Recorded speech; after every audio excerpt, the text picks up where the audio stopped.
Welcome, everybody. Hello. Hi. We are going to start our program, and please continue to eat while we start. We want you to enjoy the food. We are all very glad that you are here today. My name is Morgan Fogarty. I'm a news anchor at WCCB Charlotte. I've been there for about 470 years. I hope that some of you may watch the news at 10. If you've not checked us out, please take a look tonight. I am honored to be here and very interested in hearing the conversation that we have today, and I hope you are as well. I think it's critical. As a journalist,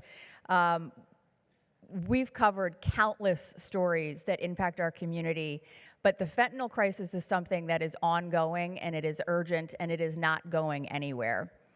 One pill can kill is not just a message here today. It's not just a catchy phrase. It is a reality, and today we can come together to raise awareness, to share knowledge, and to really save lives. So thank you for being here, and thank you for joining this important discussion. I did want to add really quickly, we cover fentanyl stories on the news at least once a week, often every other day, every 3 days, and those are just the stories that rise to the level of news coverage. So imagine how many issues are happening throughout our community every day that involve fentanyl that we just as a community don't hear about. For 84 years, Healthy Charlotte Alliance has been making a difference right here in Mecklenburg County, striving to improve health and quality of life for everybody. Through health education programming on relevant and timely health topics, community engagement, and providing grants to support impactful health initiatives, the Alliance is really making a difference in our community. Before we dive into today's program, I do want to take a moment to extend a heartfelt thank you to our very generous partner, the Mecklenburg County ABC Board. This program would not be possible without their support. If we could give them a quick round of applause. Special thank you to Kiva Walton, Kayla Hickman, Nelson Bolden, and Terry Albanese for your partnership and work to improve our community. We all know our local ABC stores, but what many may not realize is that the Mecklenburg County Alcoholic Beverage Control Board has invested more than $100 million in local nonprofits to combat substance use disorder and improve the overall health and wellness of Mecklenburg County residents. With that, I do want to invite Kiva Walton, CEO of the Mecklenburg County ABC Board, up to the stage to share a little bit more.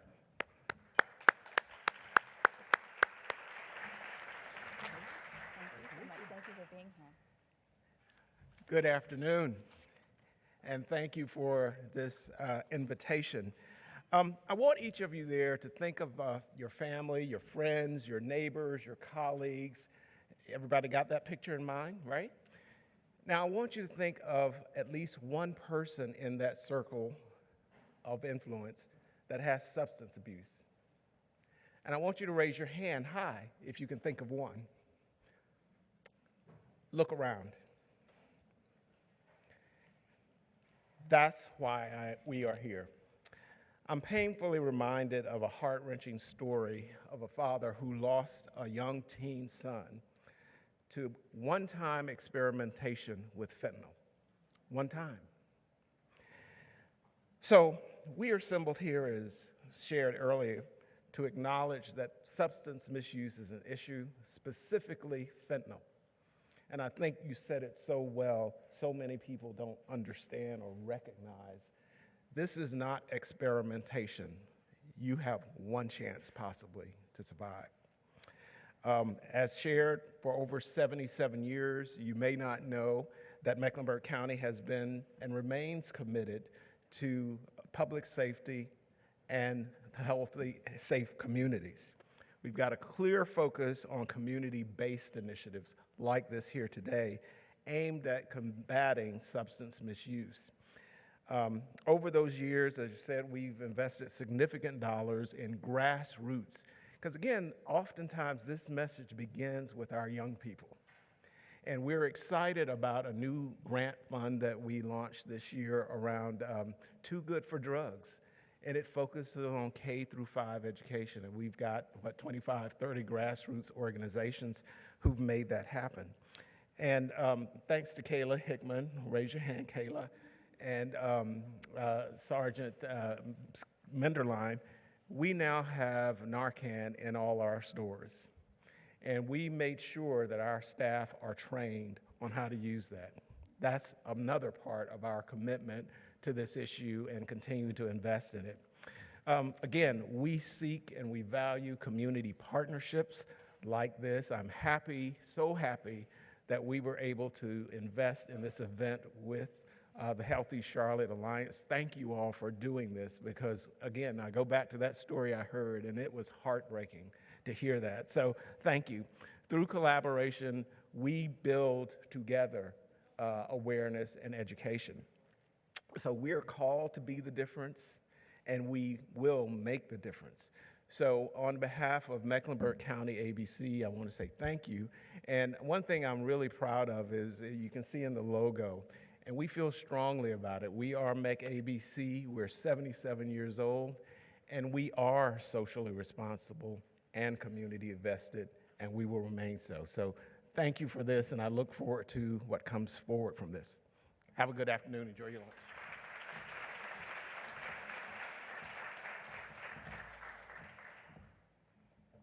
Thank you again, Kiva. The 78-year impact of the ABC board really is remarkable, and today's important and informative program is just another example of their investment in our community, and we are grateful for their support.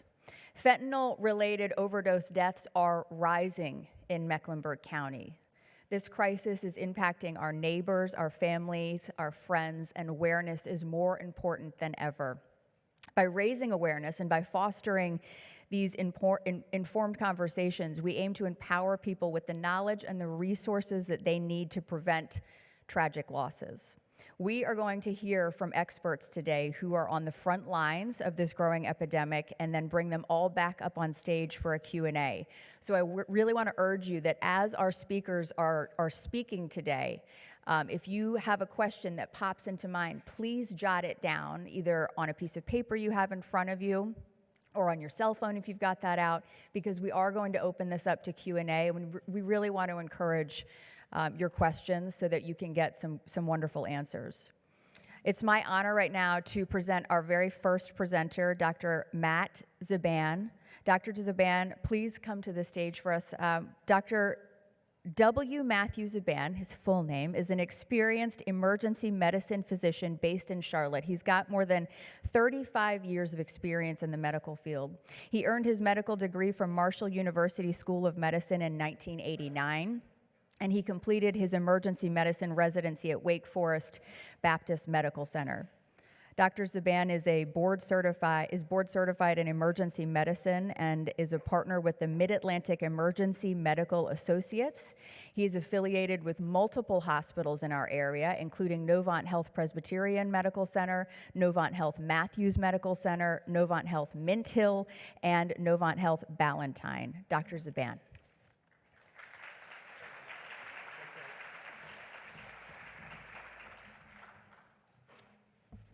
Hello, everybody. It's an honor to be here today on this beautiful spring afternoon. Thank you to Charlotte Healthy Alliance. Aaron Edwards, where are you? And your team did a fantastic job putting this together. Thank you so much. Before I get started, I would like to take just a moment of silence, maybe a moment for personal prayer for all those people that we know that have died from fentanyl, all the loved ones, friends, family that have been impacted by it, those who are suffering from addiction. So why don't we just take 10 seconds or so just to say a quick prayer for all of those.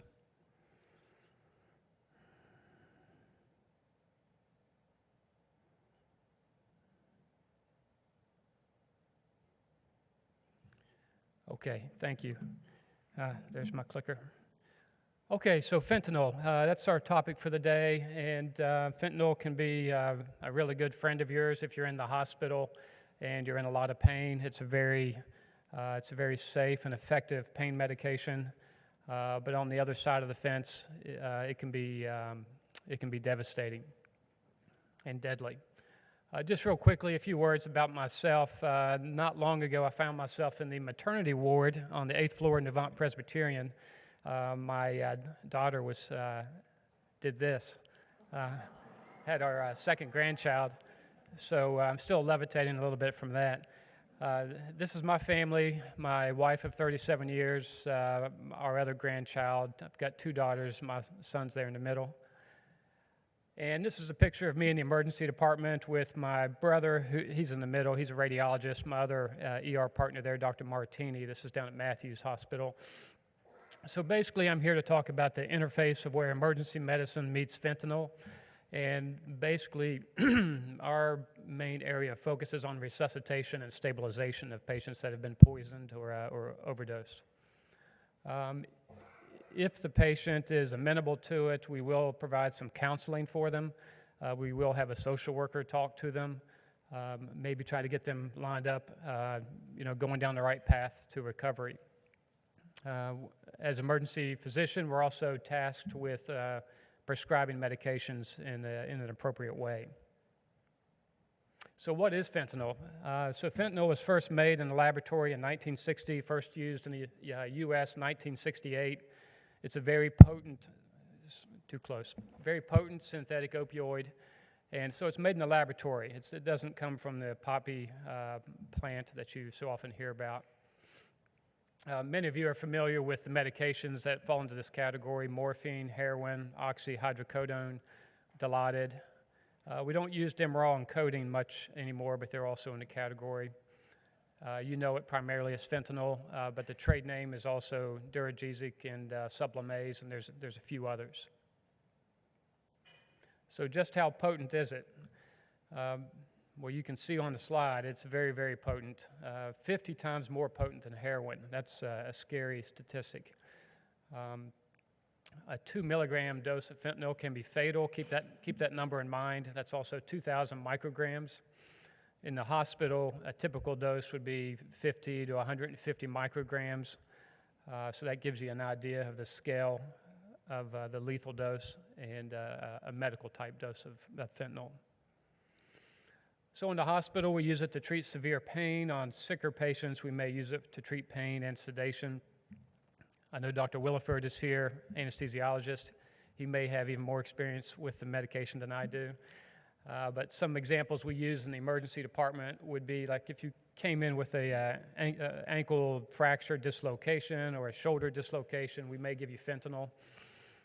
If you're on a ventilator, the first 24 hours, you may receive fentanyl for sedation and pain.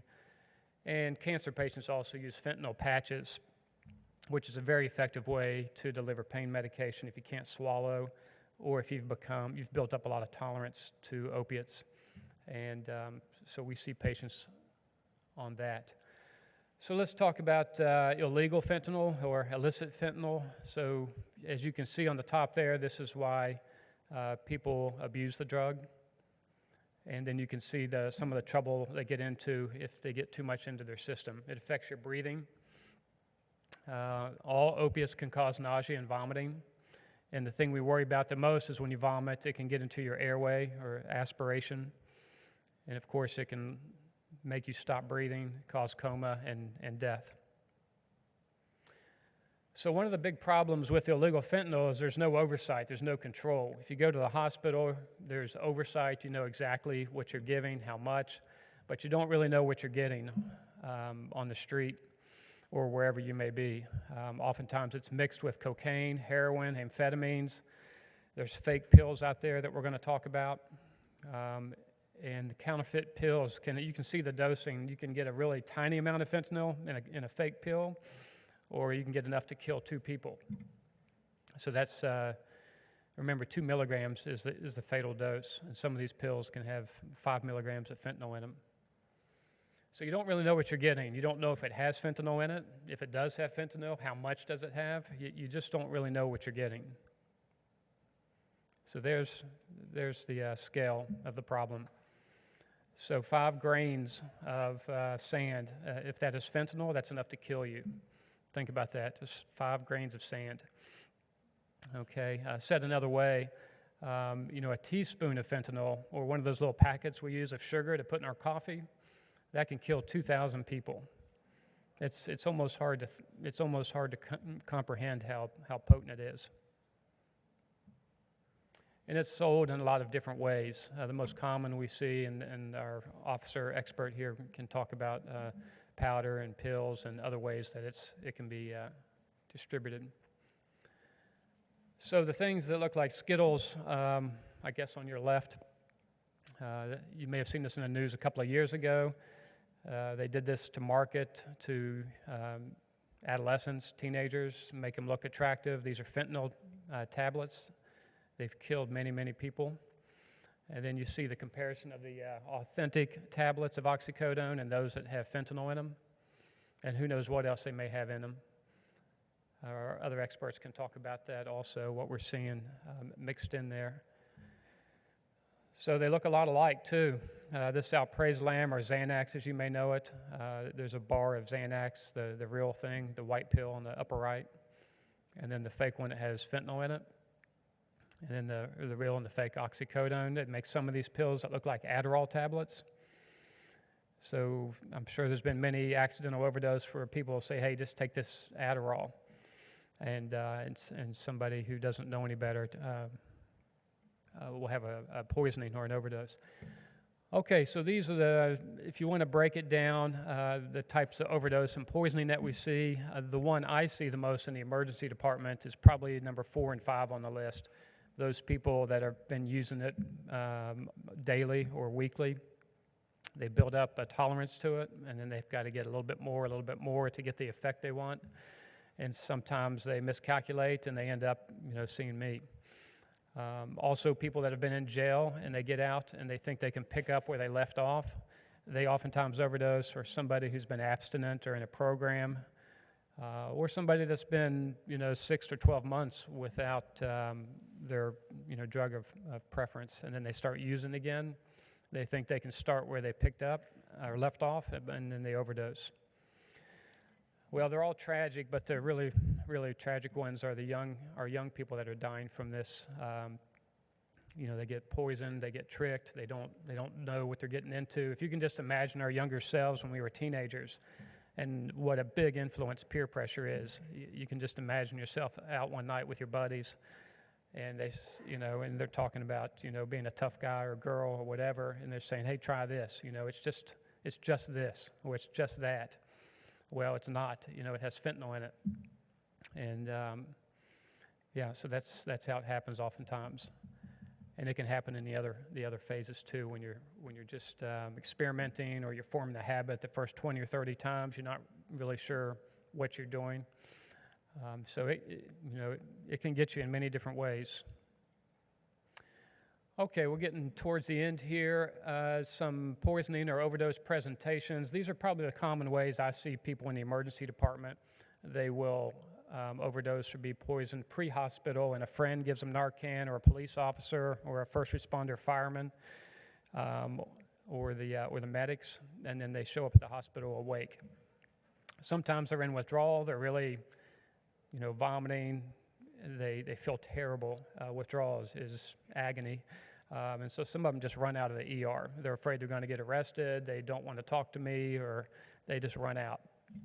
So that's one way that I come into contact with them.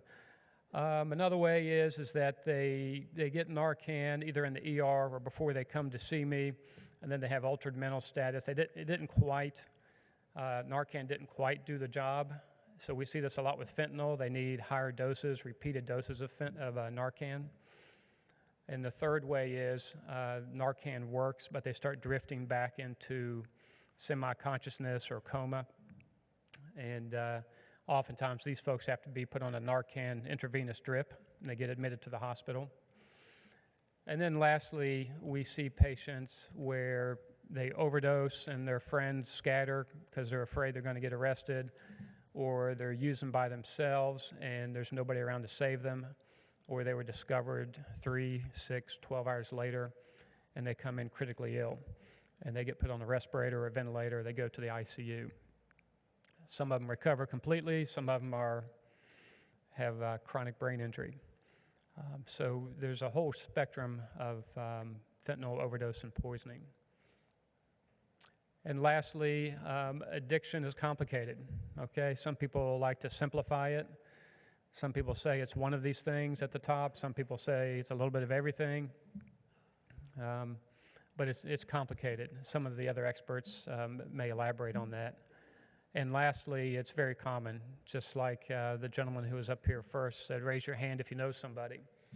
Well, 16% of Americans are going to have some type of substance use disorder. So that's a lot of people. That's really prevalent. But I thank you for your time, and I'll see you afterwards.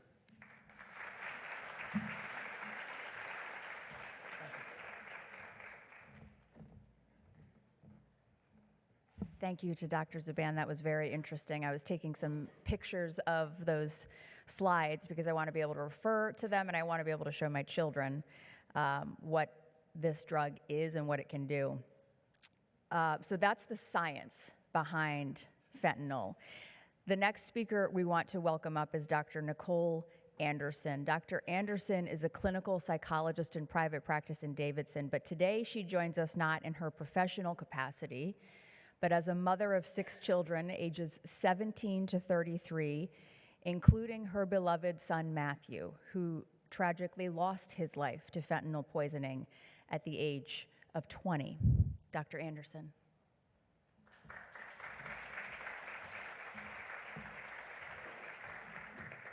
Hello. Can you hear me? Yeah. Okay. Welcome, everybody.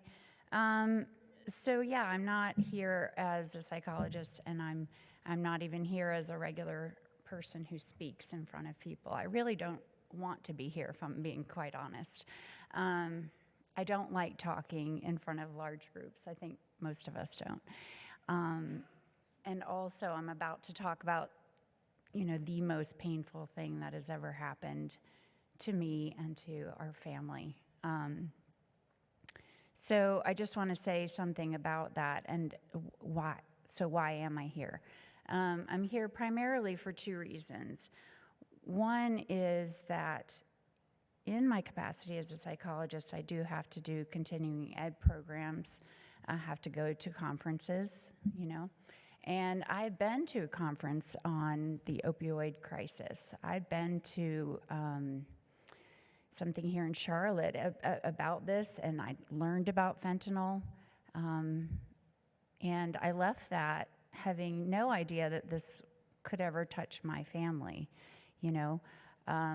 A lot of statistics get thrown at you and things like that. And I thought at the time that the opioid crisis was something that just happened to other people. And so I'm here today talking about this because I want to be a face to all of you so that when you leave, you will have a different understanding that this can happen to anybody. The second thing I want to emphasize is when we talk about overdose, that term, I don't know about you, but if I've ever in my life heard about someone died from an overdose,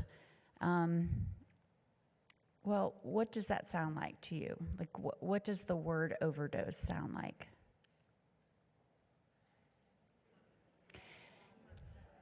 Yeah, it sounds like somebody took too much of something, which is very sad.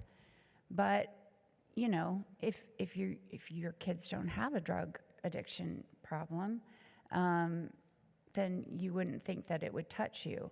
Overdose sounds like someone took too much of something.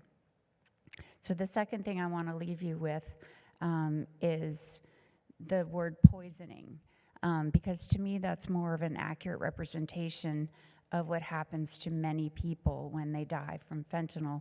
Overdose is the word for what's happened to them.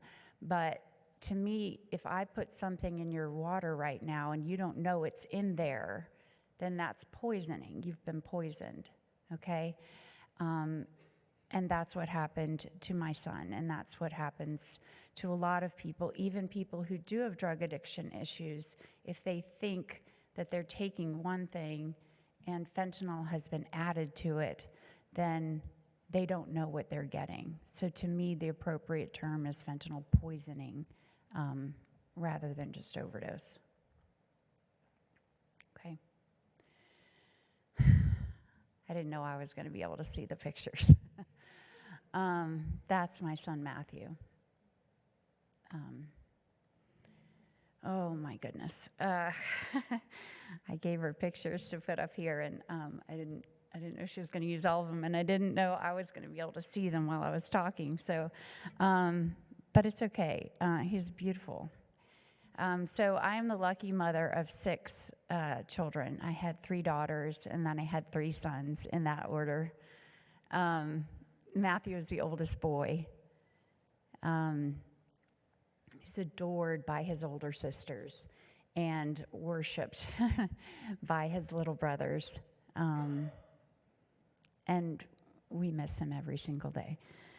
So what happened to Matthew, and I really want to emphasize that this issue, from my perspective, is very prevalent for people who are young and in college. So what happened to us was that on September 30th, 2021, Matthew died from fentanyl poisoning. Matthew was a junior at Northeastern University in Boston. He was a engineering major there. He lived with 5 of his very best friends. He was very happy there. That's him getting ready to go away to college.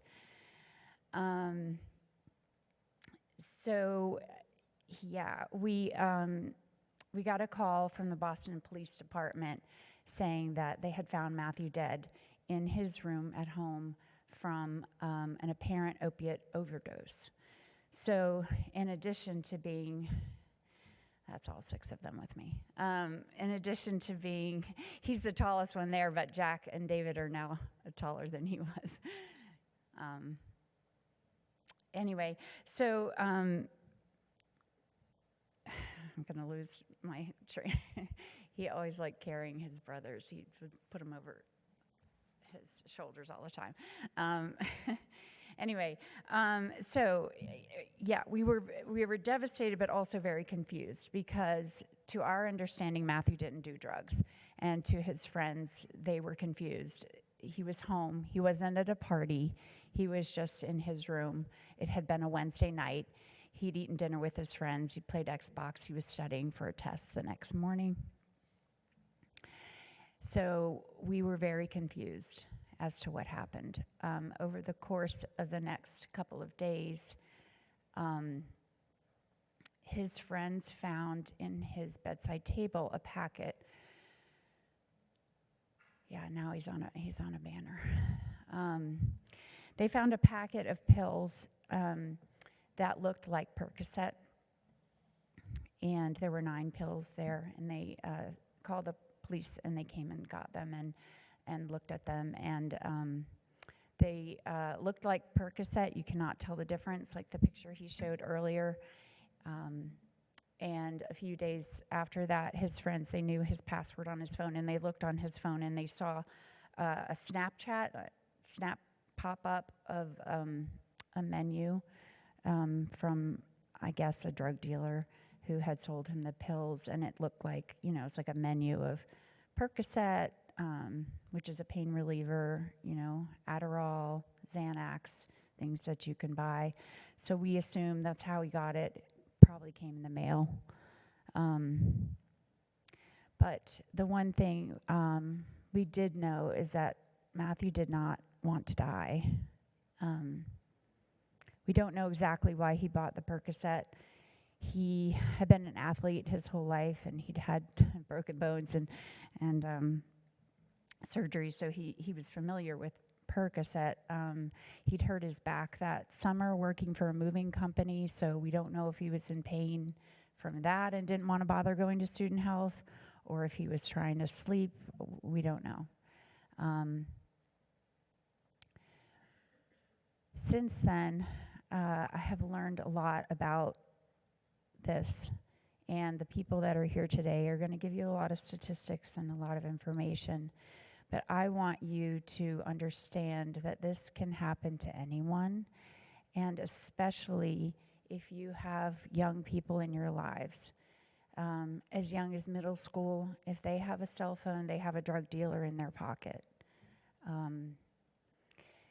High school, kids going off to college, I speak to students in high school trying to warn them about this. A lot of college students are stressed out, so you can see why they might be interested in taking something like a Xanax, or a lot of them. Back in 2016, when one of my daughters was at Chapel Hill, they sold Adderall out of their pockets so you could study longer. But it used to be Adderall. It's not Adderall anymore. The toxicology report, when it came back for Matthew, showed nothing in his system except fentanyl. So the Percocet, there was no Percocet. What they do is they take a pill binding powder and they literally sprinkle fentanyl in, and they press these pills. And some pills have too much and some have just a little bit, but you don't know. There's no quality control over it. And people wonder, well, why would a drug dealer want to kill their customer? Well, they don't want to kill their customer. I think what happens is it's just considered a cost of doing business. And if Matthew hadn't died, he might have become addicted. He probably would have become addicted, and then he would have been a good customer. So there's lots of reasons why college students in particular might seek this out and not want to bother worrying their parents. I see college students in my practice, and if you're stressed out, your parents might make you go see a therapist, you know? But if you can just order some Xanax off Snapchat or Instagram or something, it seems like an easy solution to that problem. So the second thing I try to tell people that I speak to, usually I just speak to high school students, is the importance of Narcan and knowing what it is, knowing how to use it. When my son David was at Chapel Hill, he's a sophomore now, but when he went for orientation, maybe they've changed this now, I don't think so, but in 2 days of orientation meetings, we heard nothing at all about fentanyl, nothing about fake pills. The only time Narcan came up was at one point they said Narcan's available in student health, okay? But no information about what is Narcan, what do you do with it? And if it's at student health, how is that gonna help anybody who might be overdosing on a Saturday night, right? So the schools are not necessarily doing a great job of explaining any of this to our kids. I've been there and seen in the quad, they hand out Narcan, but they're not explaining to anybody what it's for or why you would use it. So I really recommend to everyone to have this. You can buy it over the counter, any Walgreens or CVS, and send it with your kids off to college so that they have it. And even if it's not them, it might be someone that they know, someone on their hall. In my opinion, every RA should have Narcan, but some schools they do, some states are doing a better job with this than others. I had a student tell me recently their sister's at UCLA and they have vending machines with free Narcan everywhere, which is awesome. We're not quite there yet, so I would say please, to anybody who will listen to you, talk to them about the importance of having this, how you use it. It doesn't hurt anybody if they're not overdosing. You can use Narcan, and if they're not overdosing, it won't do any harm. You can't overuse it, and you need to still call 911, but you can save somebody's life with this. Okay, because it doesn't take very long to die. And the other thing I tried to tell them is if you or someone's going to experiment, and it's not just fake pills, they also add fentanyl to cocaine. And if you remember the picture he just showed of the grains that it takes to kill someone, I've never done cocaine in my life, but I'm pretty sure it's a powder. And if there's a few grains of fentanyl over in one part of it, you could easily overdose on that as well. So what I would say to people is if they're going to experiment, never do drugs alone. At least have somebody with you, because then they can call 911. Matthew didn't know that. His friends were right there with him in their bedrooms, and they could have saved his life if he'd just, been in their living room. But by the time they found him, it was too late. So, in my opinion, there are a lot of things we can't fix easily in this world, obviously. And the opioid crisis is huge. How does this drug come into the country? Well, we need diplomacy to work on that. And the Drug Enforcement Agency does a good job of confiscating these fake pills and fentanyl, but there's always going to be more. In my opinion, the most effective way to prevent this from happening to anybody else is to talk to anybody who will listen and educate them so that they understand the dangers that are out there and how to protect themselves from that. So I hope you all remember this. Thank you.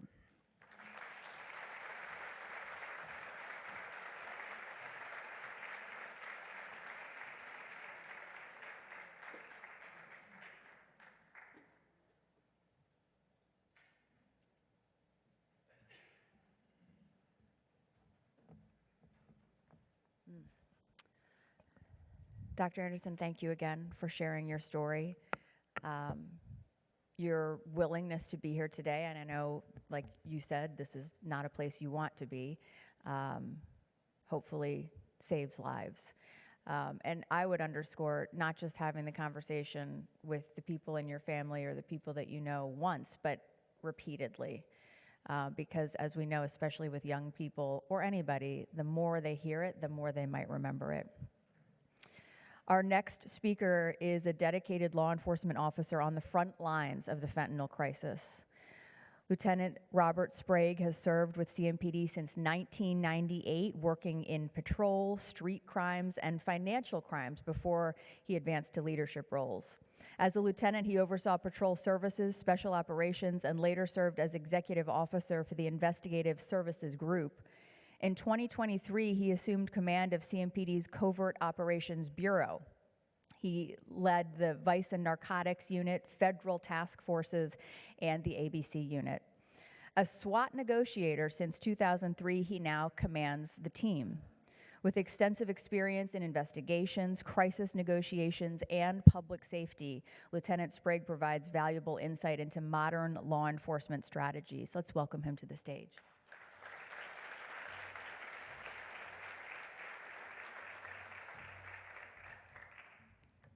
Good afternoon.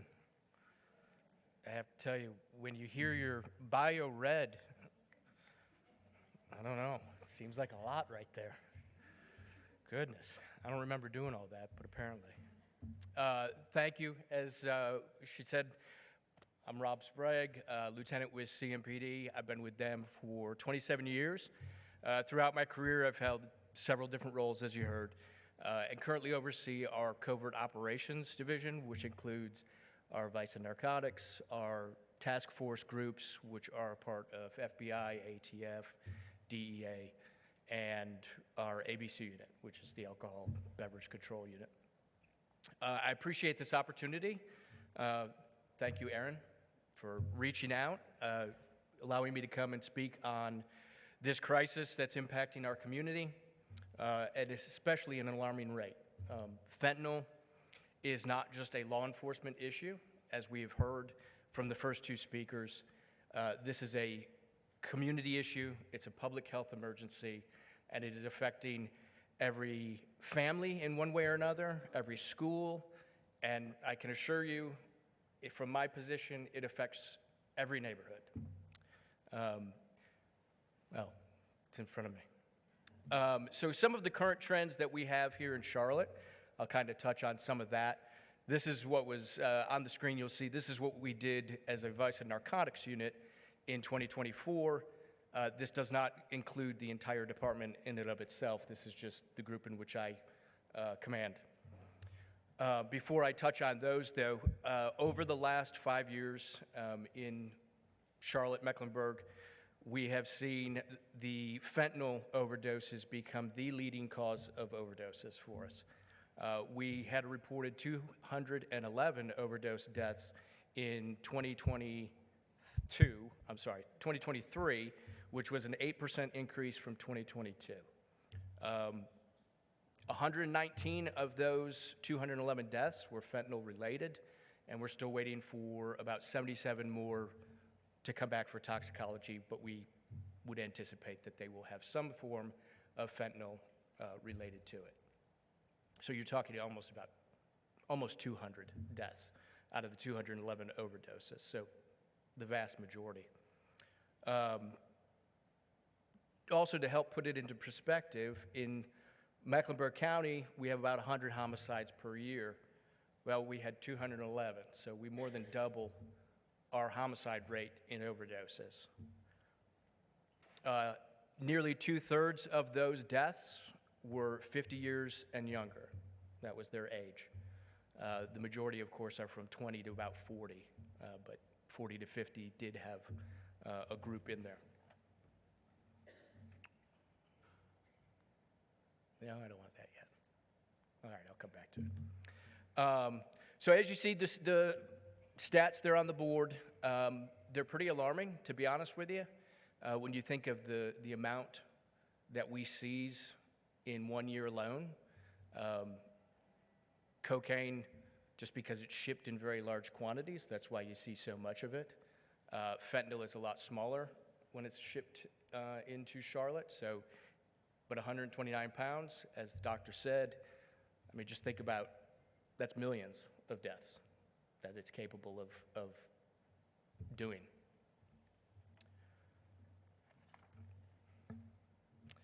We had 49,500 pills that were seized, and the majority of those are fentanyl or laced with fentanyl, if not all of them, to be honest with you. And I wanted to include the firearms seized in there because it's important to understand that drugs and guns and violence, they go hand in hand. So 531 guns is what was seized from drug dealers or suspects of drug dealing in 2024 alone. So this was one of the recent recoveries that we had. I call it a recovery, but a seizure. This is about 80 kilos of cocaine that came into Charlotte. To give you an amount, that's 177 pounds, or about 177 pounds of cocaine. So what they'll end up doing is they'll cut that up, and they'll mix that up with fentanyl. Fentanyl is the cheapest drug out there. They could take this 80 plus kilos and make it easily double, if not triple, the amount, and they'll sell it as cocaine because they can cut it that much cheaper with fentanyl. And with fentanyl being as addictive as it is, what they're hoping to do is, as she mentioned, what they're hoping to do is find the right mixture, the right amount, just enough to get you addicted that you continue to come back. Sometimes they lose, sometimes they overdose it, and it's too much, and it kills their clients. But in the end, that is what they're looking for, is somewhere in the middle, which is pretty scary. I mean, when you think about it, they're playing roulette with people's lives as they experiment with mixing drugs. These are they are stamped as, you can't see it here, but they're stamped as oxycodones. We seized about 50,000 of these pills. These came from a residence, a house, where they had 3 pill press machines inside the house. So again, as I said, it affects every neighborhood, every community. This is in somebody's neighborhood that they've rented a house and they've set up pill presses, and they're pumping out oxycodone stamped pills, but they're fentanyl. And they're just doing that over and over and over again every day. This is the one I was looking for before. This gives the breakdown of the ages for the overdoses. So as you can see, from about 20 up to 49 is the majority of overdoses, age range. And I'll touch on the age and how that plays a part. So you might ask, how are our young children coming in contact with fentanyl? Well, it's pretty easy, to be honest with you. You would think that it's not like, I think the majority of us as we were growing up, you had to go and find somebody standing on a street corner and, hopefully they could point you in the right direction to finding a drug or where to go buy something. Now you turn on your phone and you flip through social media, whether it's Snapchat, Instagram. Just a personal note, I have 2 small children, so it's an eye-opener to work in vice and narcotics and to see how easily a bunch of 20, 30, 40-year-olds can go on Instagram and Snapchat and buy drugs every day, all day long, because that's what the detectives that work for me, that's what they do. Add in a 17-year-old, a 15-year-old that can go on there and is a whole lot more savvy on Instagram and Snapchat than I am, and how easily that they could do it. So they're using all of the social media to sell drugs. That is the way in which it happens now. And usually those will come from friends. It'll be passed on through school. They'll say, hey, join this Snapchat, join this Instagram, and then the network continues.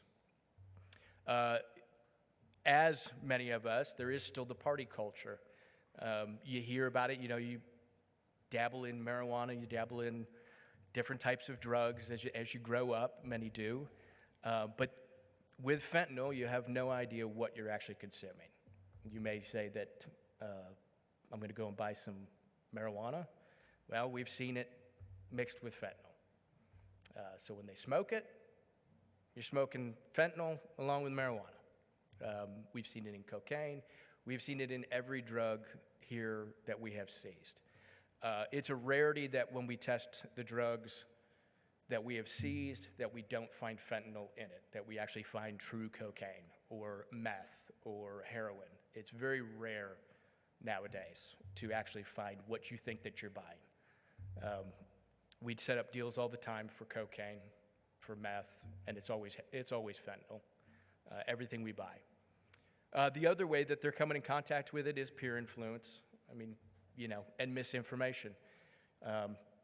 They're going and meeting with their friends, and they may have a pill of Percocet or Adderall and say, hey, take this.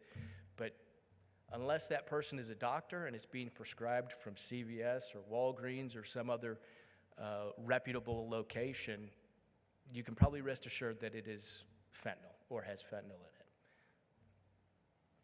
in it. How are they lacing drugs with fentanyl? Well, I would ask you to use your imagination and come up with how could I mix fentanyl in with anything? I don't know, blades of grass. Like just think about whatever you want, and they will come up with a way to mix fentanyl into it. If they think that there's a profit to it, then they absolutely will put it in there. Their 2 biggest things are profit and addiction. They need addiction to make a profit, and that is what they're after. It is cheaper to produce than heroin or any of the other prescription drugs that are out there. It's highly addictive, and that's their goal, is to bring people back. So we have found fentanyl, as I said, in everything. I won't run through all of them, but it's prescription pills, it's cocaine, heroin, it's meth, it's ecstasy. And then he had a picture before of rainbow fentanyl. It's just, they try everything. Anything they can to try and bring in new customers and to keep it going. So what should parents be looking for? Well, I'm not going to go into all of the specific physical traits that you're going to see, but look for changes in your child. And I know we talk about this in many aspects of life, but you have to be involved. You have to see what's on their phone. They may not like it. I can assure you they won't like it. My children would be the first to tell you that it probably stinks to have a cop for a parent, but you have to be involved. You got to go through their phone. You got to see who they're talking to, know where they're going as best as you can. We're a very transient society now. We get around. So look for any behavior changes, schoolwork going down, changes in the way in which they dress and act. There are natural progressions that young people go through in their lives, and they change all of those things. But then there are things that you notice as a parent, like, it's just not right. That's totally not them. And that's when you need to start really investigating. So how can we protect our young kids here? Well, education and awareness is number one. They need to know, and they need to know that wherever they go, whatever they do in life, that again, if they are offered something, whether it be a drink or a pill or something to smoke, there is a very good chance that it will kill them. And it has to be that harsh. It's not that you're just going to have a great euphoria and you're going to feel great. No, there is a very good chance it will kill you. You will be dead. So being upfront, educating them, and providing them with open conversation, sometimes very frank conversations, but you have to. Access to naloxone or Narcan is very big. And then what we're doing here, just coming up with different strategies and ideas as to reduce the harm to them. The other thing that I wanted to put out was if you have pills or drugs or things of that nature in your house, and I don't mean you have illegal drugs, but we can talk after if you do. Really like to know.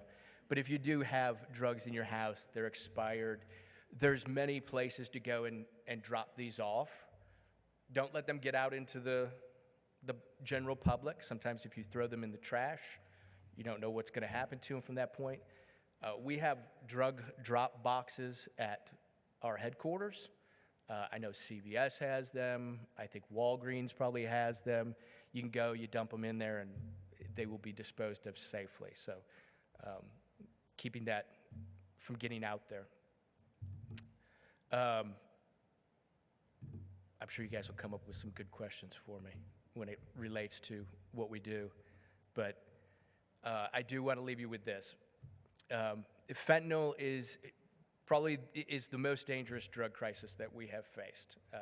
In 27 years, I've seen quite a few of the highs and lows of drugs as they come into our society, and the effects that they have. But fentanyl is affecting our younger generation, first-time users, and people who just think that they're taking something that's safe, and it's killing them. Again, 211 people in 2024 that didn't go home, they didn't spend Christmas, they didn't see a wedding, a brother or a sister give a birth. It's a lot of people, and do that year after year after year, and add 8% on top of that every year after. It's a lot of people. So the only way that we can do this is together, is through forums like this, having these discussions, and making sure that we have the open dialogue and try and figure out what we can in different aspects. Narcan is carried by all CMPD, medic, fire, and it's in locations like CVS and Walgreens. Thank you. Stay safe. Stay informed. And let's work together to protect our community. Thank you.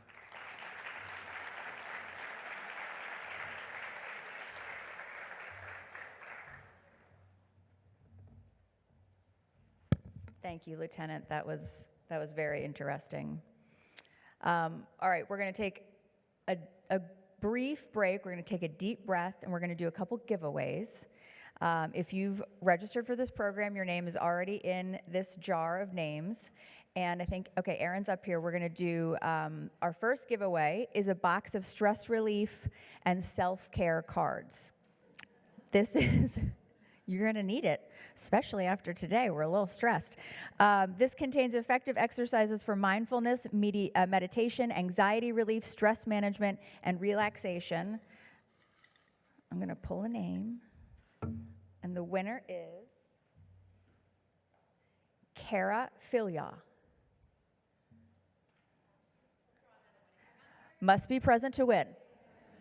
Okay. Jackie Rollins. Congratulations.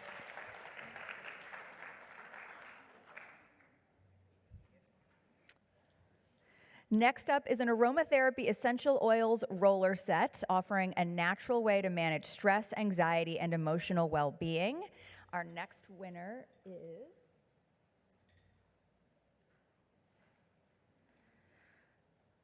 I'm sorry if I mispronounced your last name. Christina Zabatka.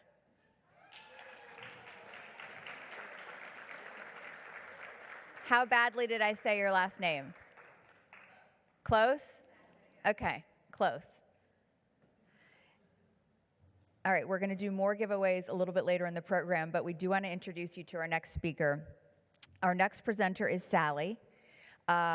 Sally Underwood is a clinical nursing instructor at Northeastern University, which is in Boston, and has a campus in Charlotte.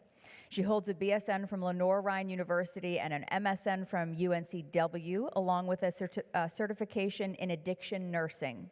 She serves on the NC Board of Nursing, supporting nurses in recovery, and is a board member of the International Society of Nurses in Addiction, where she recently presented at an international conference in Orlando. Additionally, she's a member of the National Association of Psychiatric Nurses and the NC Board of Nursing Psychiatric Council of Nurses, and she recently spoke with and alongside Governor Josh Stein at Nurses Day at the legislature. Today, Sally is speaking to all of us from personal experience as someone in long-term recovery. She's been in recovery for 28 years from opioid addiction, sharing the hope that recovery can bring. Sally, welcome.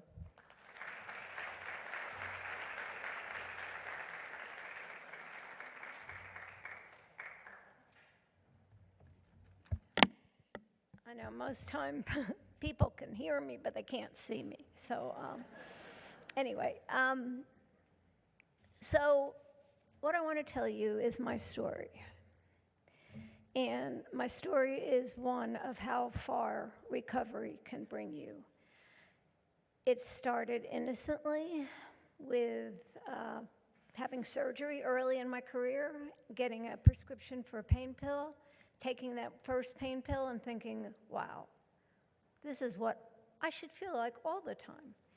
I never felt tall enough, good enough, pretty enough, smart enough, but that one pill made the biggest difference. At that time, back in early nursing career, nurses could call in prescriptions if they had their doctor's DEA number. So I was working for doctors who had their DEA number, and I was calling in my own prescriptions. That's a sickness, okay? Addiction is a sickness. It's determined that it is not a matter of willpower. You know, if it were a matter of willpower, there'd be no Weight Watchers. That's the hardest thing to impart to most people is, why can't you just stop? Well, every day you want to stop, every day, and you just can't. So I progressed in my addiction. I never got to as far as injecting anything, because believe it or not, as a nurse, I don't like the sight of blood. But I moved to Charlotte, met a wonderful person who's not here today. He had a funeral to attend, but my husband is absolutely my biggest supporter. When I was calling in my prescriptions to, oh, it's Monday, it's got to be this pharmacy, Thursday it must be that pharmacy, oh my gosh, it's Friday, I don't have enough. I mean, you can just see it's like being on that little, wheel that the hamsters get on. The doctor at the clinic where I was working, one of the doctors was called by the pharmacy and said, here's the issue. I think the hardest thing I ever had to do was tell my husband. And his first reply was, the thought of you driving around with our daughter in the car makes me sick. The beauty of opiates is nobody knows you're taking them. You don't smell like alcohol. You function perfectly normally. And that's what surprised everybody about me. So when I tell you that my name is Sally and I'm an addict, people look at me like, oh no, you can't be an addict. You're a well-educated female. You're not purple. You're not green. You cannot be an addict. Well, I will tell you that I have been in rooms picking up chips where I am the only white person. And if you want unconditional love, that's it. So I had to go to treatment. Okay, so I went to treatment at Amethyst, which is no longer here. And I was like, okay, 3 months of treatment, I can get out, I can be in the sun, blah, blah, blah, blah, blah. I was under that little pink cloud. What happened next had to happen. The Board of Nursing was notified, and I lost my nursing license. Now, if you know anything about nurses, all those initials after their name really mean something. And that was true for me. And I had to go down. That was back when we actually had a nursing license that looked like a credit card. And I had to go meet with the board, and I had to give them my license. And I could not let go of that. I slid it back and forth across the table. I couldn't let go. That's who I was. I was a nurse. I might have been a wife, a mother, daughter, whatever, but I was a nurse. And I came home from that meeting, and I looked in the mirror, and I thought, who are you? How could this have happened to you? It didn't enter my mind that this was a disease. I just thought I was a bad person, a really bad, sick person. But I started working the program. I went to meetings. I went to treatment. If the Board of Nursing said jump through a hoop, I jumped through 3. Whatever it took to get my license back is what I did. And I worked very hard, and I got my license back. 1 year after I got my license back, I got a certified letter. The board never sends you any, regular mail. It's always certified. And here was a certified letter. I thought, oh gosh, what have I done now? And it was a letter asking me to sit on the reinstatement for the Board of Nursing, to work with other nurses who have lost their license. It's been a journey. It's a journey every day. And I work this program. I teach psychiatric nursing. I'm on all these recovery committees. You have to understand that recovery can bring you to where I am today. This month, I will actually pick up a 28-year chip. Do I go to meetings? Absolutely. I go as often as I can. I've done a lot of work we live outside of Boone, where we were really devastated by the hurricane. And I've done a lot of recovery work up there with people. But I want to tell you 3 things that I've learned. First of all, I've learned to be humble. Believe it or not, it's not always about me. I thought it was. That's what made me a good addict, but it's not. It's not always about me. Second of all, I've remained teachable. Just do the next right thing. Finally, gratitude. Can't emphasize that enough. Every day, every minute, every second, you are grateful for something. You've got to journal. I have a supporter here. She drives me crazy. Are you journaling? Okay, yes, I'm journaling. Okay. But gratitude is what it's about. I didn't ask for this. I didn't wake up one day and say, I think I'll be an addict today. It sounds good. It's part of my journey. It's what has made me who I am. If you know anything at all about the 12 steps, it's very much a faith-based. It doesn't have to be God. It could be a higher power.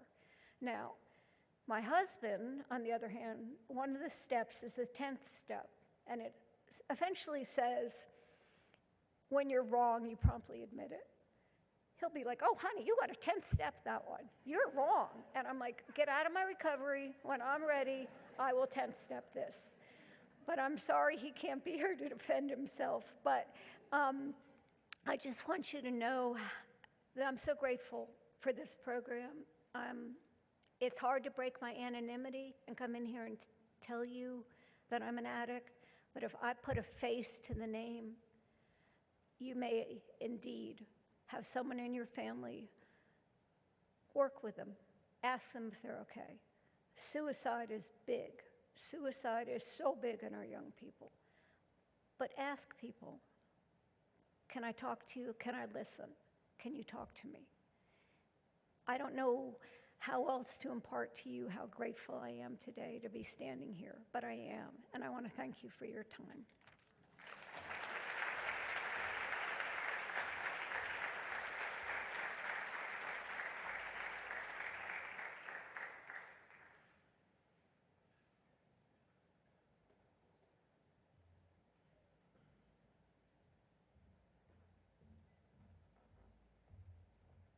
Sally told me before today's program that she was nervous to speak, but I think she did a beautiful job. Sally, thank you.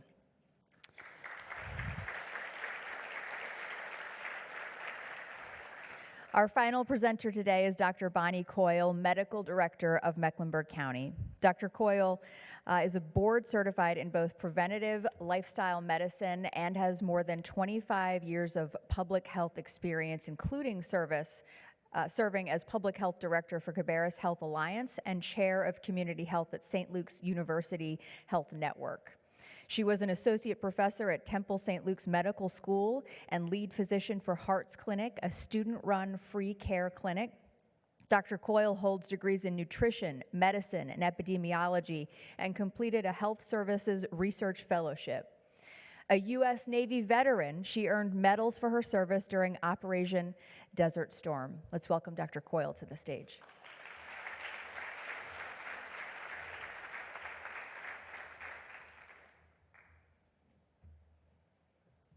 Good afternoon, everyone. Lieutenant Sprague's correct. When you hear your little intro, it's a little crazy. Well, I'm really happy to be here. What I'm really, really happy about is seeing so many people coming together to talk about such an important topic and to learn more about it. And I hope that more and more of this is happening throughout the entire county so that we can finally bring this epidemic to an end. It's been so powerful listening to the stories and hearing the statistics. And what I'm going to do to wrap up is talk a little bit about the Mecklenburg County's plan for using the opioid settlement funding and how we are coming together as an entire community to try to make a difference. I'm going to start with this slide because it shows over a few decades the number of overdose deaths in Mecklenburg County. Now, I was a medical student and doing my training in my residency training in the late 80s and early 90s. And I can tell you back then, you do a month in the emergency room, it was an unusual month if you saw an overdose or two. Now, I'm gonna guess it's an unusual day if you don't see an overdose or two, correct? And as I worked with residents over the years, that's the story I kept hearing. There's just, more and more overdoses, and their sense of frustration and helplessness because they'd see somebody on Monday night and they'd save them, and they'd be back a week or two later, only this time maybe they were dead on arrival. And these younger physicians really want to get involved in this, and there's lots multifactorial causes of how we've wound up with an opioid epidemic. But I know I've heard a couple of the speakers mention that there's other physicians, nurses in the room. You may recall back in like the 90s and up through the early 2000s, there was this push in the hospital to eliminate pain for people. I see Dr. Zban kind of smile, JACO, the entity that certified hospitals, insisted that you had to get pain to zero for people. And so sadly, some of why we're seeing such a big epidemic today is because of an effort 20 plus years ago of trying to get pain down to a zero, and the use of opioids and well-intentioned providers not realizing that it could lead to an addiction among so many people. And Sally's story was one in which She was introduced to drugs, opioids, through prescriptions. And many people have come to their addiction and purchasing illicit drugs by first having become addicted, and very sad. Just for those of you who may not be, I'll just give a real quick summary of the opioid settlement. And this was one where the state attorney generals all came together to file a lawsuit against some of the big opioid drug companies and distributors, because there's quite a bit of evidence that shows that they did indeed know that the drugs were addictive, and they continued to push and sell them as much as possible. And so that national opioid settlement was finalized in 2022, and it provided $26 billion to the states and cities and communities across the country to put towards efforts to combat the opioid addiction.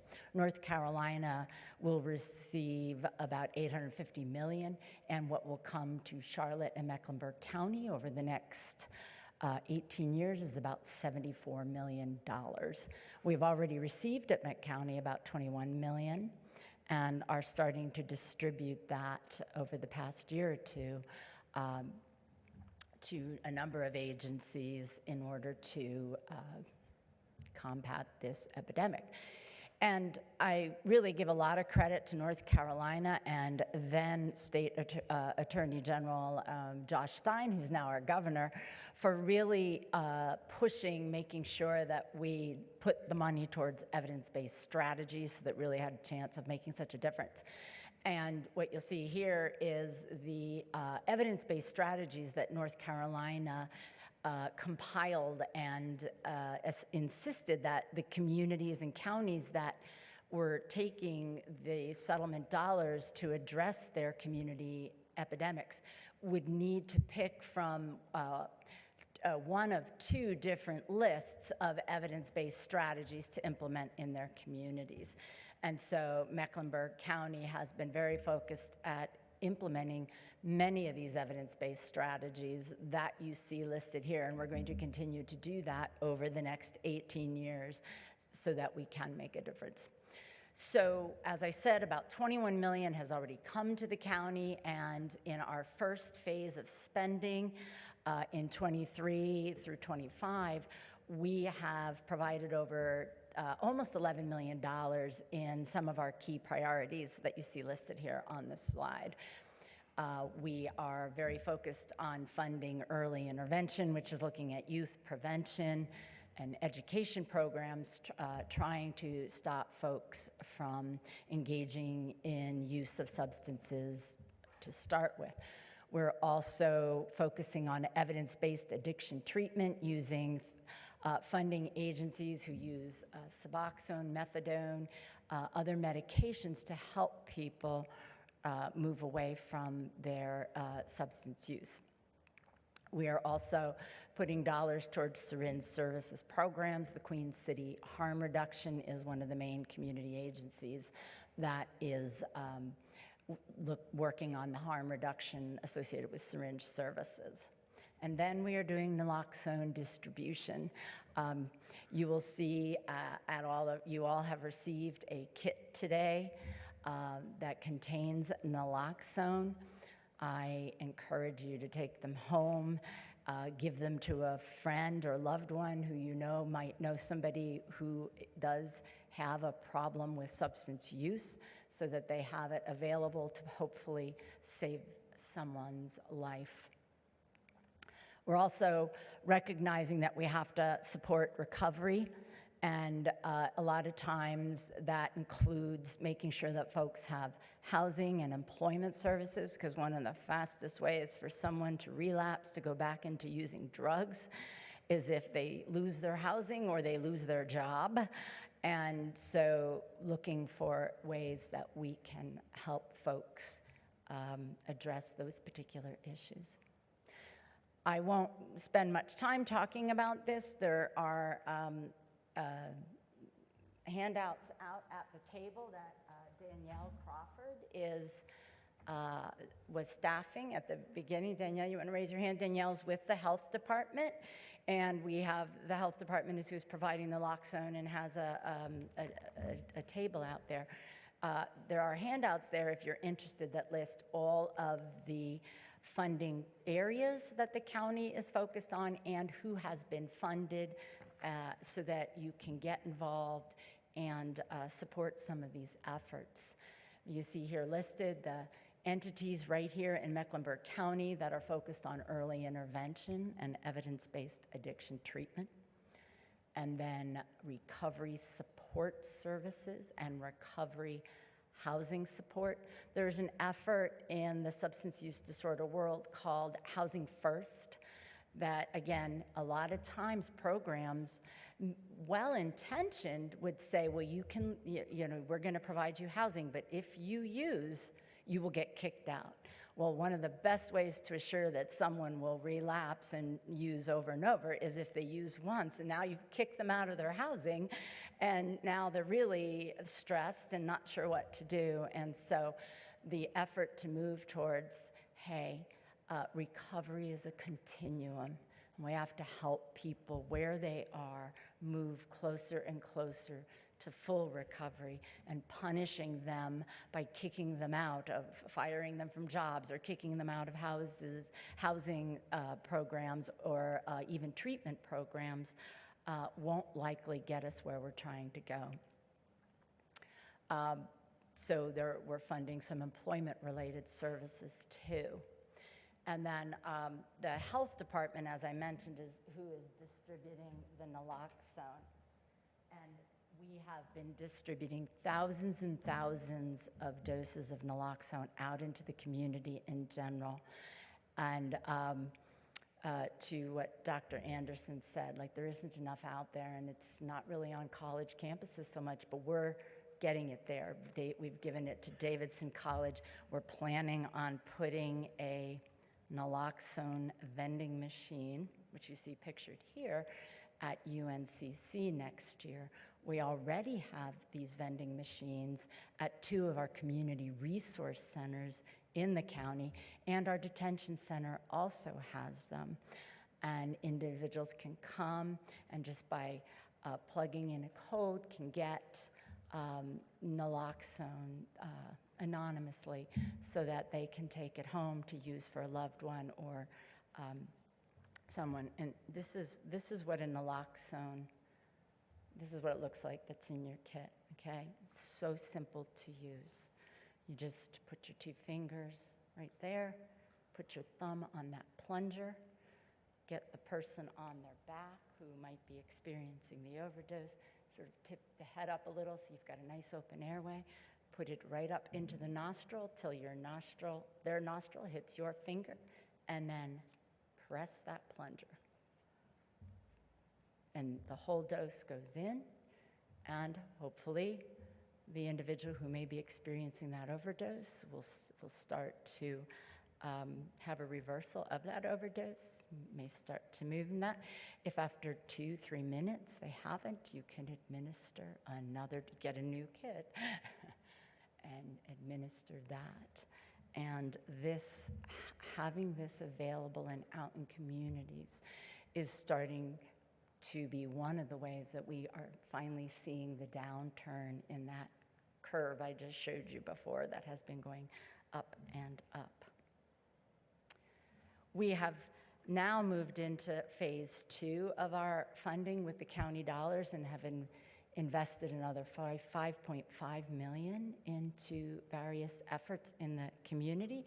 After that first wave that was really focused on funding agencies to improve their capacity, we thought it was really important to fund medication-assisted treatment in the detention centers, because one of the speakers alluded to this, but this is a very stunning statistic. Someone who leaves a detention center is 40 times more likely to die in the next 2 weeks than a community member in that same area. And I think it was Dr. Zban who alluded to the reason, because oftentimes they wound up in jail because of their use, and now they're abstinent for several weeks, several months, and they come out and they go and they use at the rate they were used to using, and now they don't have the tolerance, and unfortunately they overdose and die.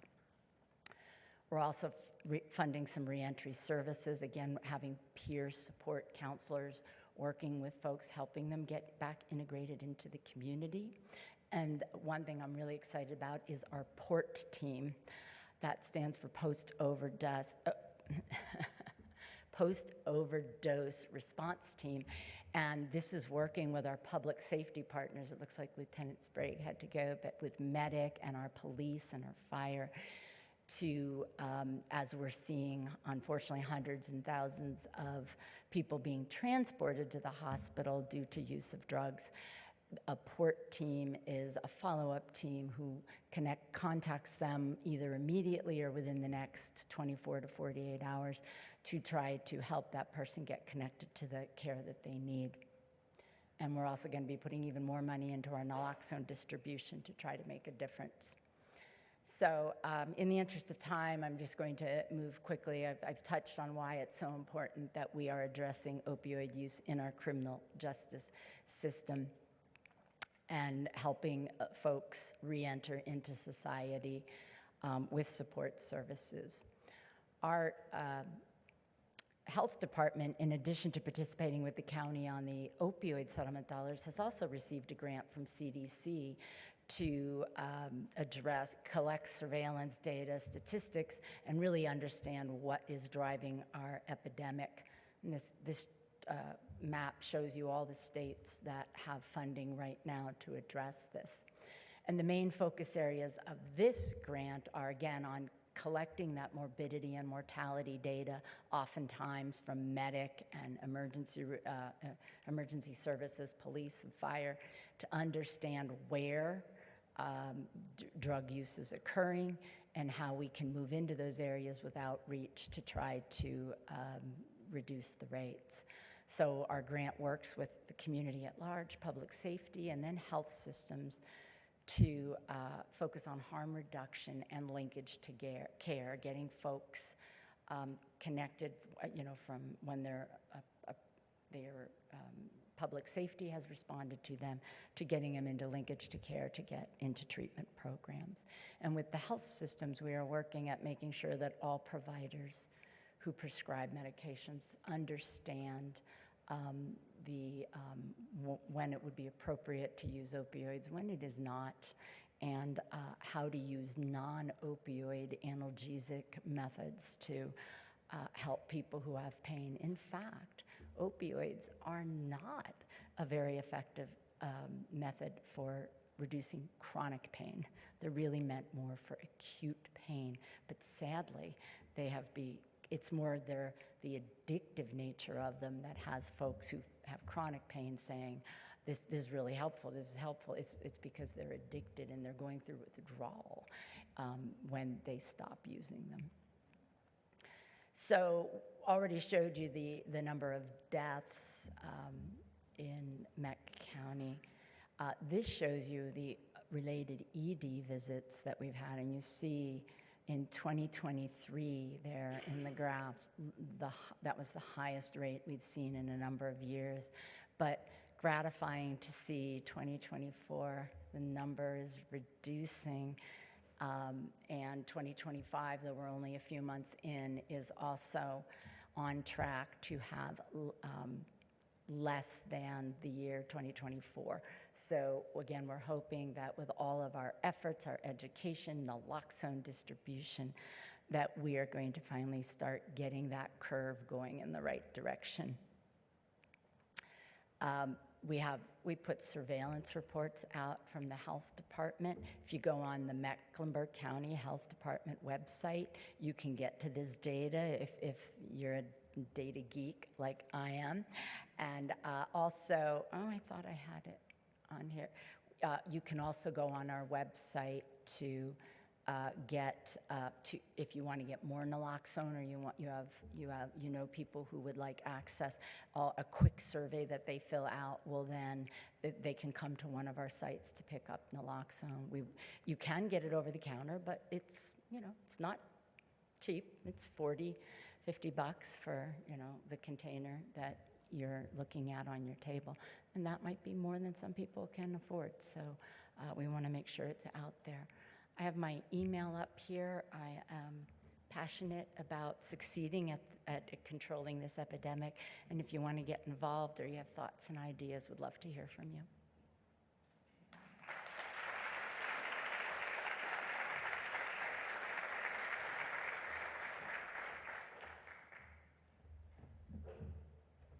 Thank you, Dr. Coyle. Okay, we would like to have all of our presenters come to the stage so that we can turn it over to you and you can ask questions. And as they are coming to the stage, we are going to do a few more giveaways.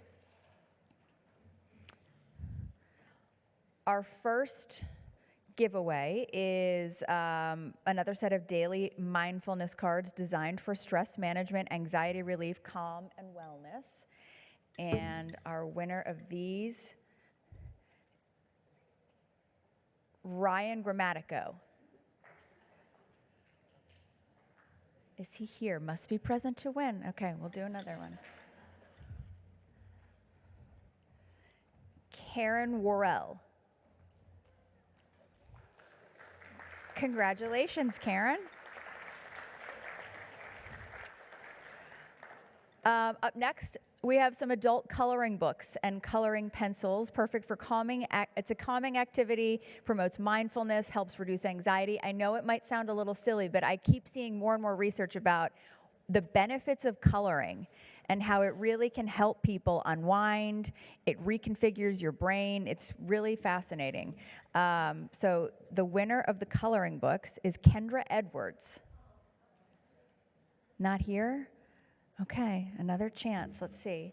The winner of the coloring books is Monica Adamian. Congratulations, Monica. And lastly, we have a magnetic fidget pen. This is a gadget that can be rotated, transformed into different creative combinations. It's good for decompression, again, for anxiety or stress relief. And the winner of our magnetic fidget pen is Lisa Reddy. That's a lucky part of the room. Okay.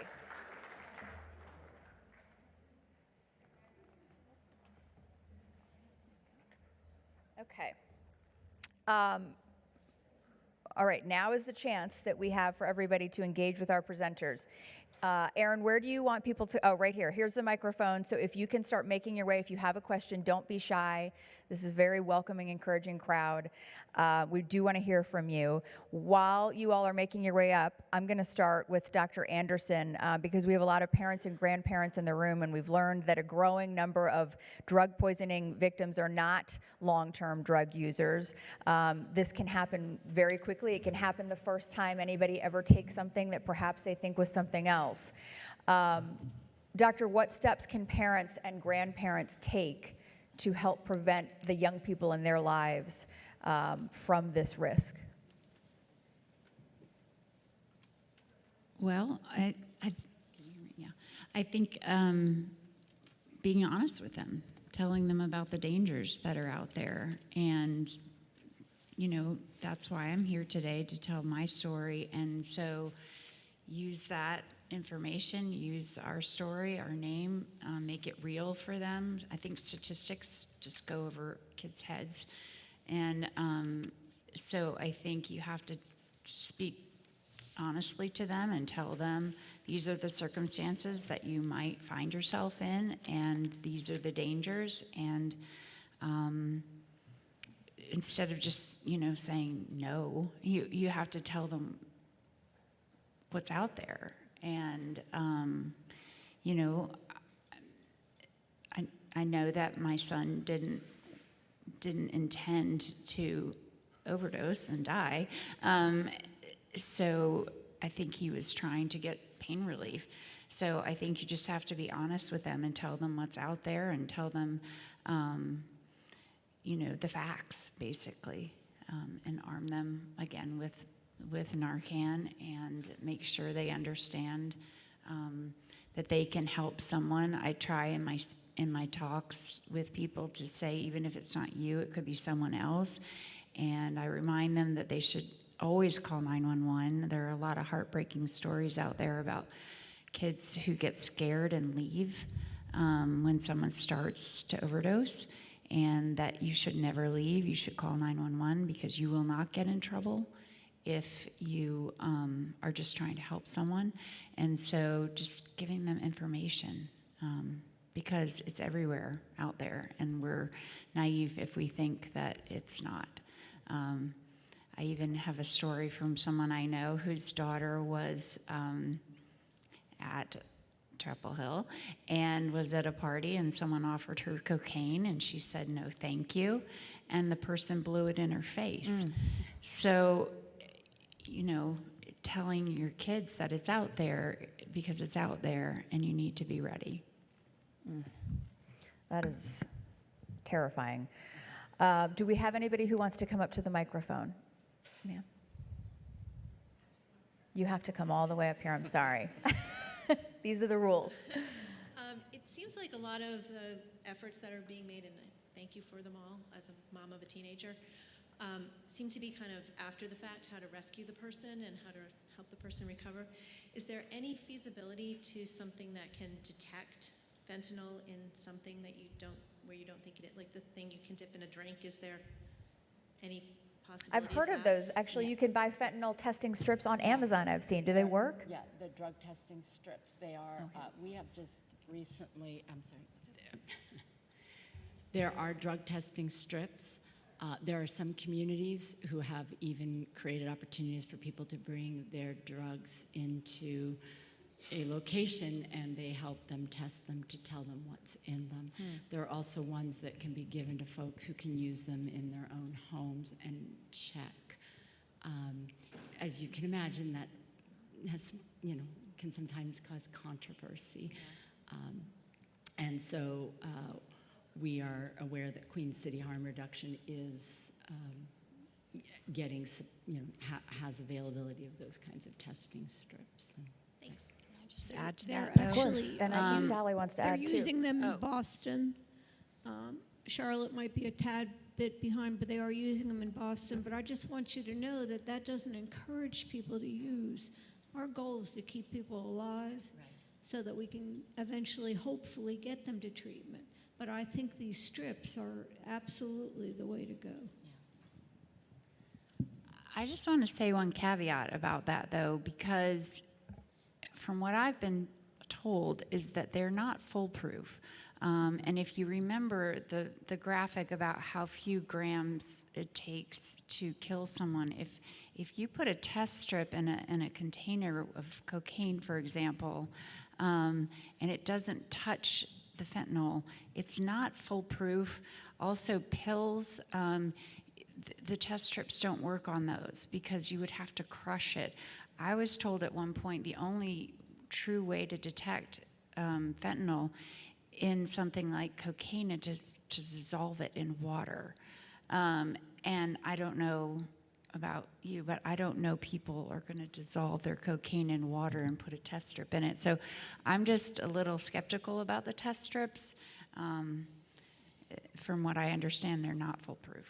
So, Lieutenant Sprague, I know that Chapel Hill does testing on confiscated drugs.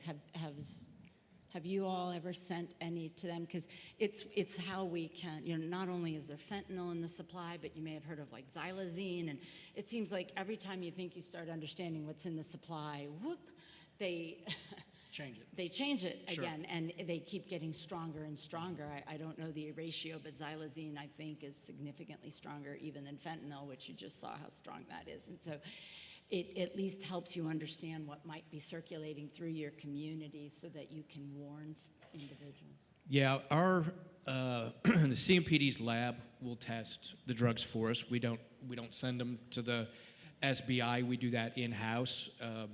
it provides us a lot faster turnaround so that we can test a drug and see what exactly its contents are. But then we, as our vice unit, and thanks to the federal government, like we have access to testing methods, field testing kits, and then like a mass spectrometer where it basically breaks down what that drug is. So we have tools available to us, which allows us in law enforcement to respond quicker to what we're seeing. But we don't send ours off, but yes. Let's take our next question.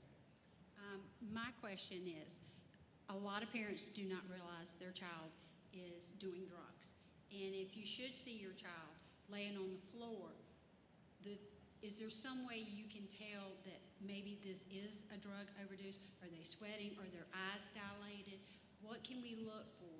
And I understand that this nasal spray does no harm, but you want to call 911, but at the same time, do you still do the Narcan, even though it's not, you don't have definitive information yet for me to know if and what? Sure. The way, can you hear me? Yes. Yeah. Probably the quickest way to address that would be to look at their pupils, open their eyelids up and see if they have really, really small pupils. Also to look at their respiratory rate, which may not be quite as good because when people are sleeping, they're breathing a little slower. And then just to try to wake them up. Yeah. Because if they're really overdosed, you're not going to be able to wake them up. Right. But I think that key are the pupils.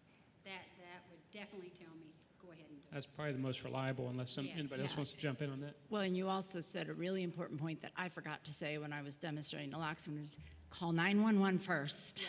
Get Yes. emergency help coming.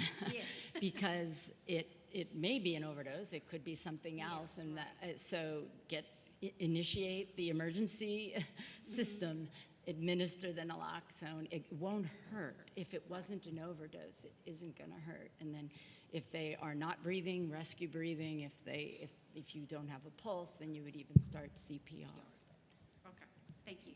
The other thing Thank is you. that I've learned is you don't know how much drug they've ingested, so the naloxone may work in that moment, but you still need to call 911 because it could wear off, and then they could begin to stop breathing again. So always call 911 because you don't know if that's going to be all they need. They may need more. Also with fentanyl, it's notorious for requiring high doses of Narcan. So if the first one doesn't work, give another, if you have it, second, third, fourth dose. I don't think you can overdose somebody on Narcan. It's a really safe medication. Thank you. Next question. Hi, I'm a student.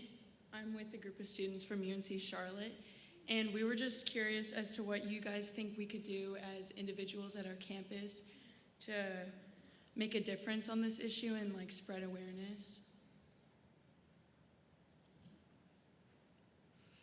Who wants to jump in? Dr. Zaban?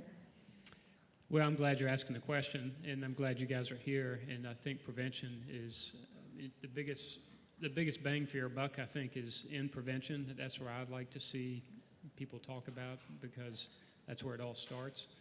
I think a lot of the speakers have said to raise awareness, to talk about it, but you could probably even start, a group on campus that could raise awareness around the issues of, substance use disorder or fentanyl awareness that, if you get a group of your comrades together, you could probably do a lot of good. You could probably save some lives just by raising awareness of how little it takes to overdose. Yeah, we'd love if you have a card or I'd love to get in contact with you so that, especially as we get our naloxone vending machine potentially up there, we could work with students to promote awareness of it and help with some of those prevention efforts. We're a part of a group called Life Lab that's promoting health on campus by avoiding substances and focusing on things that can make your health better and focusing on mental health. So that's something that we've started. That makes me really happy to hear that. That's one of the reasons why I'm here. Yeah. Yeah, and I know every school is different, but I know where Matthew went to school, he was in a fraternity, and they worked on campus to get Narcan at all fraternities and sororities. That's just something that the students did to help address the issue, but definitely raise awareness. They also have a fundraiser every year, and we participate and we raise money for Song for Charlie, which is a great organization that puts out all kinds of materials. So that would be great too. So Thank you so much. We do have about 10 minutes left in our program, so we're going to get through all of your questions. But I just do want to let you know we are coming up on the 10-minute mark. Go ahead with your question. Thank you all very much. I'm Nicole Higginbotham with Emerald School of Excellence. We're a recovery high school here in Charlotte. And I just wanted to share about 3 free to the community and open to the community events that we're hosting around awareness, just for the parents and families in this room. On April 29th, we will be showing a prevention awareness movie in partnership with Ballantyne campus of Elevation Church. We will have a subject matter expert panel. I'm sorry, that's on May 6th. On April 29th is the subject matter expert panel with providers who support adolescents in the community, and in July we'll have a teen panel. And our teens are all in recovery and can speak to recovery both from substances but also mental health challenges as well. So just to spread the good news of work that we're doing out there. Thank you. Thank you.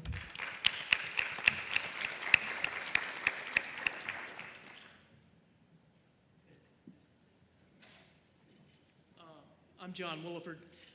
This question is directed to Lieutenant Sprague. First of all, thank you all for being here. Where's most of the fentanyl that's used illicitly here in Mecklenburg County? What's the source of it? The original source, or where it's coming from within the states? So I mean, it's coming. No, not so much distributor. I mean, as far as manufacturing or synthesizing it. Well, without going too far, like down the rabbit hole, it is sent to the United States, probably from China and through Mexico. Comes to California quite a bit, but it is usually sent in its precursors. It is sent basically broken apart, and then they put it together when it's here. They're not shipping containers full of fentanyl to us. They send the pieces, and then it's put together here. Is it put together in Mecklenburg County? Sometimes. Yeah, I mean, we've seized the precursors here in Mecklenburg County. We've seized the pill presses here. But the precursors can't be made here. I'm sorry? The precursors can't be made here. Oh, that's a doctor question.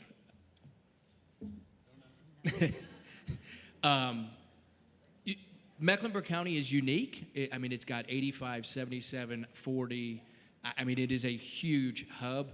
The stats that I put up there is just literally a drip in the bucket of what is in Mecklenburg County. That's what we seize. I mean, there's 10 times more than that we don't seize. So, they're sending it to us in the parts, and then they have people here that put it together. Thank you. Hi, I'm with Teen Health Connection, and I joined last year in 8th grade, and I've been learning a lot. I have 2 questions, but I really want to do one.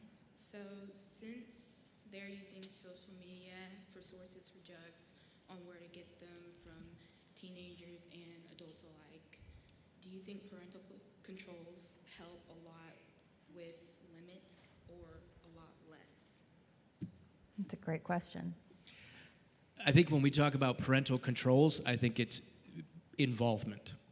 Not physically control, but just being involved with them and knowing kind of who they're talking to. If they're sitting on the couch and they're using Snapchat or Instagram, you know, who are you talking to? What are you doing? What's over there? Just being involved in it and seeing what's happening, not always physically going and searching a phone.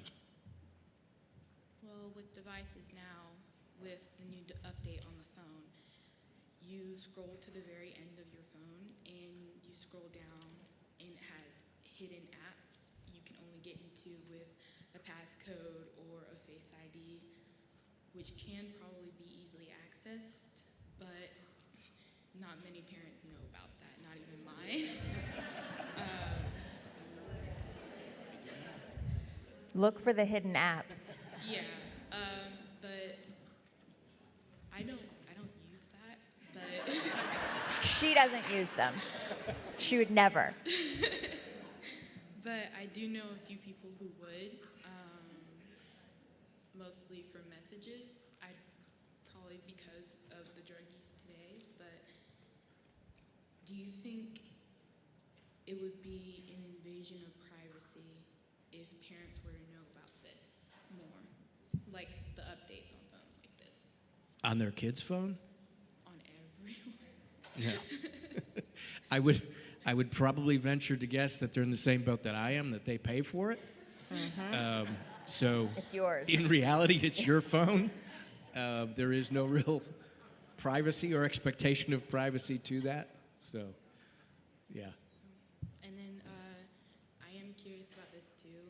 I did hear some of you guys' stories on firsthand drug misuse, but at a younger age, maybe my age, did you guys have an encounter with that, and how did you handle it? In case you couldn't hear, she asked if any of the panelists, when they were younger, had the opportunity to experiment with drugs. Is that what you're wondering?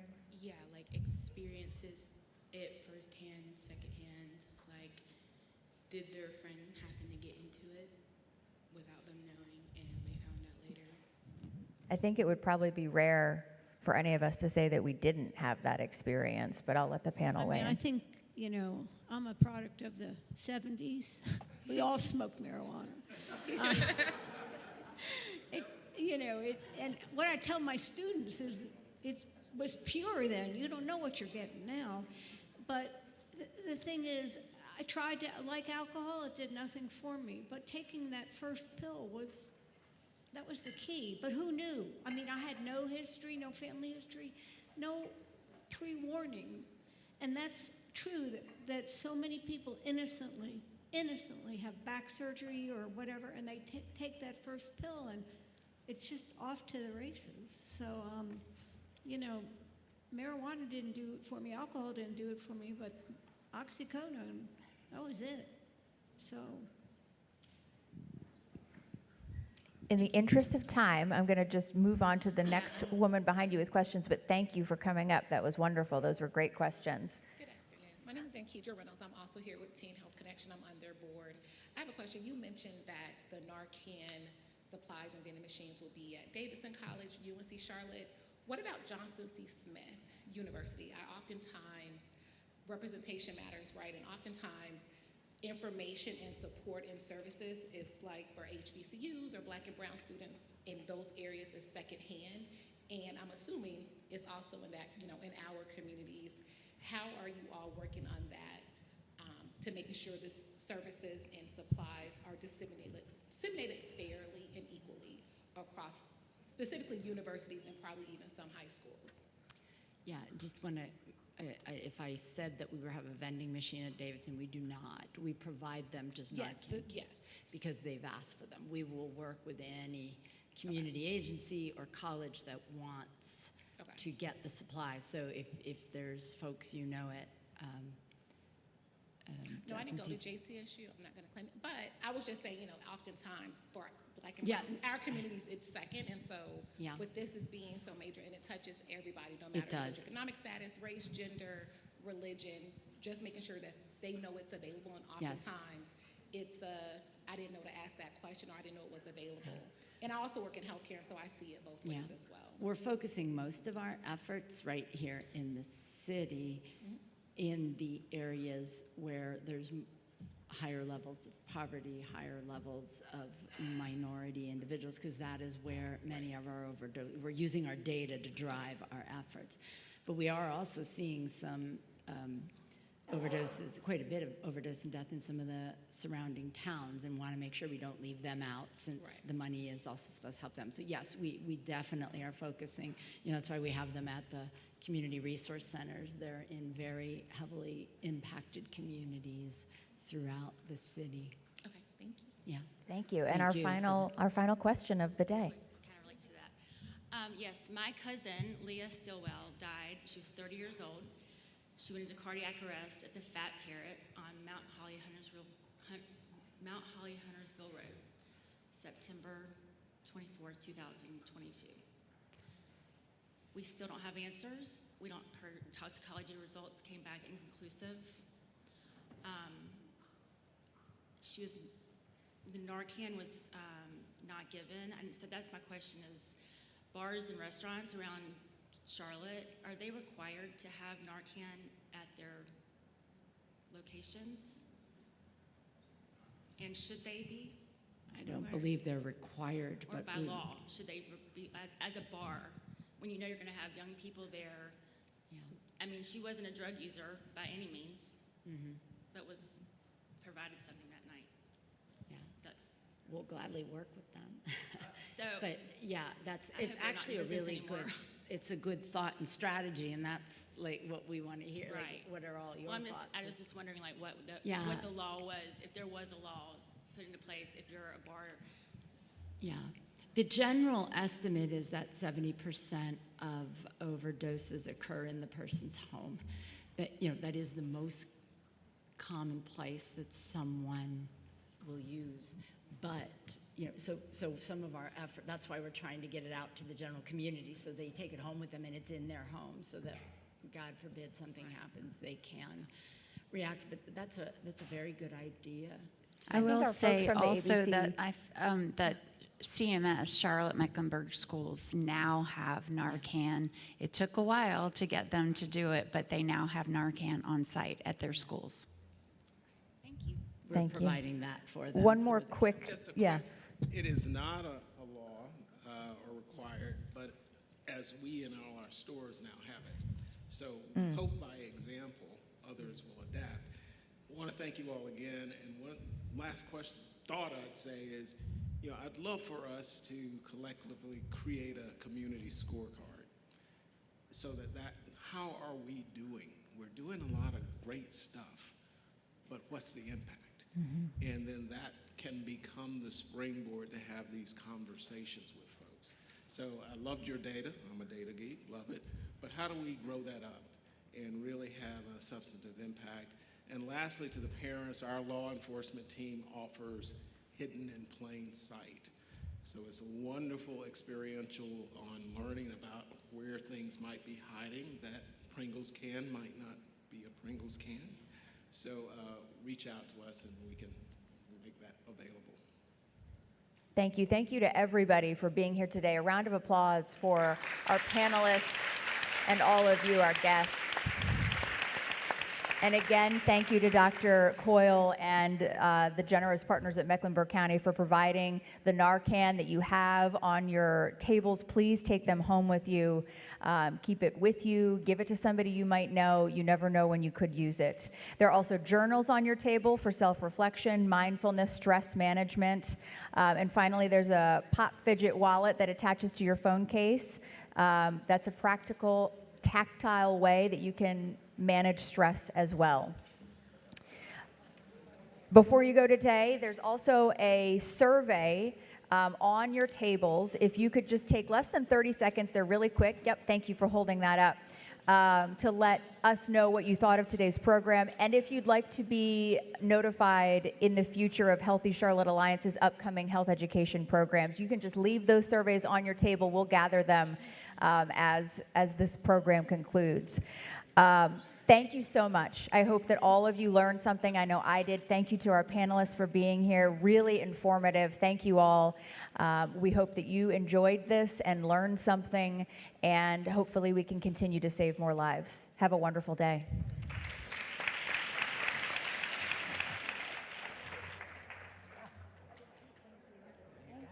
Thank you so much. Thank you all for being here.